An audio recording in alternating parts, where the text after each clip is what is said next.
Hey there, Bourbon and Beer A to Z. Today we're trying Clyde Maize. Now, Clyde Maize has a distillery down in Alabama, in Conaque, Alabama, but it is still a straight bourbon whiskey. I like this one. It's got a lovely bottle. It's bottled nicely. It's got a fantastic color to it. Now, this is a whiskey drinker's whiskey. So, we've got Rogue Dead Guy Ale. I have a thing for skulls, and this Rogue Dead Guy Ale, it's been a while since I've tried it. It's a fan favorite. So I'm going to pour a little Clyde Maize. Let's pour it neat first. So, as you can tell by this bottle being somewhat gone, I've tried it already. I like it. It's a tasty bourbon, but it is, like I said, it's a little strong on the whiskey side. Now, and there's the sound. So Rogue started putting this Dead Guy Ale in the can, and it is an ale.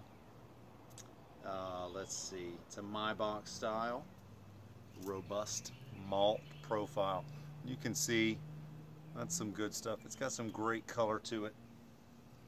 So that's just a try. I've been drinking out of this Hydro Flask beer glass. Keeps it cold for quite a while. A lot longer than the can itself, and a lot longer than a glass. So here we go, Rogue Dead Guy Ale.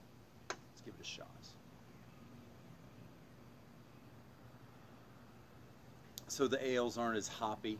It's a bit more of a barley.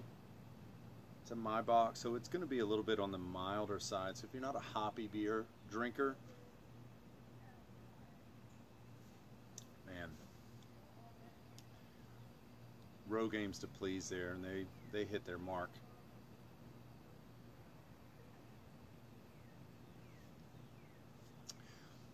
That beer's got some body to it.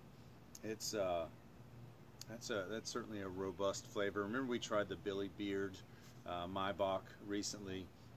That was a spring Maibach. This one's a little fuller.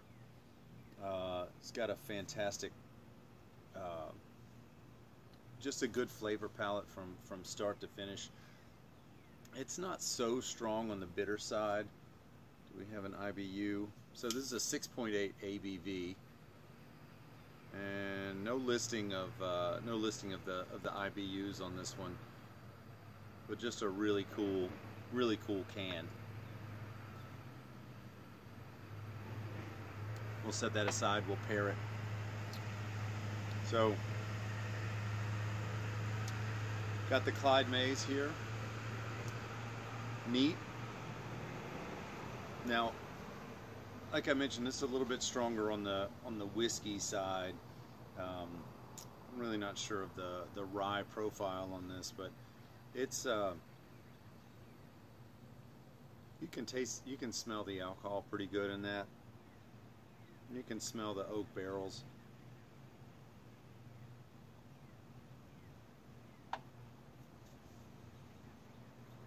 A little bit of heat on the front of the tongue. Now this is a 92 proof, or 46% alcohol, 92 proof. It's got a sweet on the front, a little bit of heat at the finish. It's got a good, like I said, just plain old whiskey flavor, almost like you've had a slice of pumpernickel bread.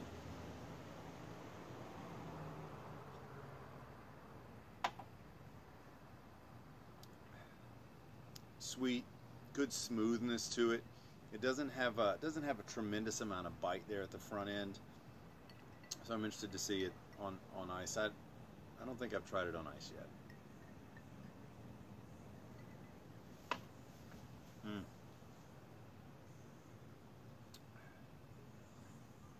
Now I like it cold.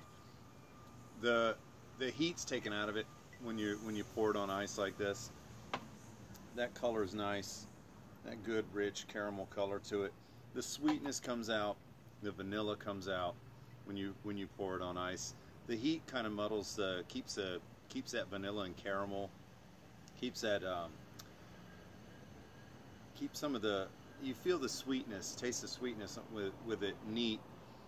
But with it on ice, the sweetness comes out a little bit to it. We're tasting some of that rye. There's like a vanilla to it. You're not smelling vanilla. You're smelling the oak when you put it there on ice. With it neat, you're getting a lot of alcohol nose to it, and not a whole lot of sweet nose. Now, with that ice, you're catching the sweetness. You're catching the oak barrels that it's in,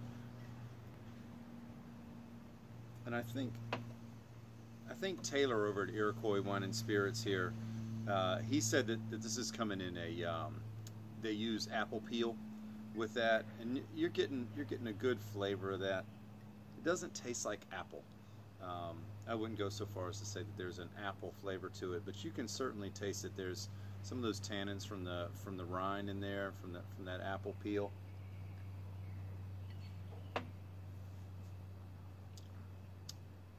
Just a nice richness to that. It adds up. I'm sitting out here. It's a lovely evening in Middle Tennessee. Sun's going down. Feeling the nice cool air. I'm out on my back deck. This is nice for me. I'm really liking. I could just sit here and sip this. I wouldn't do too many of them. I'm for moderation when it comes to drinking, which is why I drink the whiskey neat like this, or drink it on a little bit of ice. You're not going to overdrink the Clyde Mays unless you've got some good conversation going with some friends. But this Clyde Mays on ice, is really nice. A little bit of strength to it when it's neat. And the Rogue Dead Guy Ale, only coming across at 6.8 ABV. Good rich flavor, really nice Maibach ale.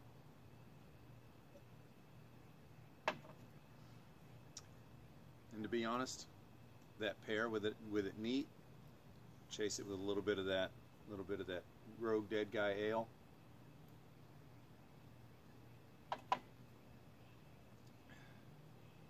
Clyde Mays Rogue Dead Guy ale.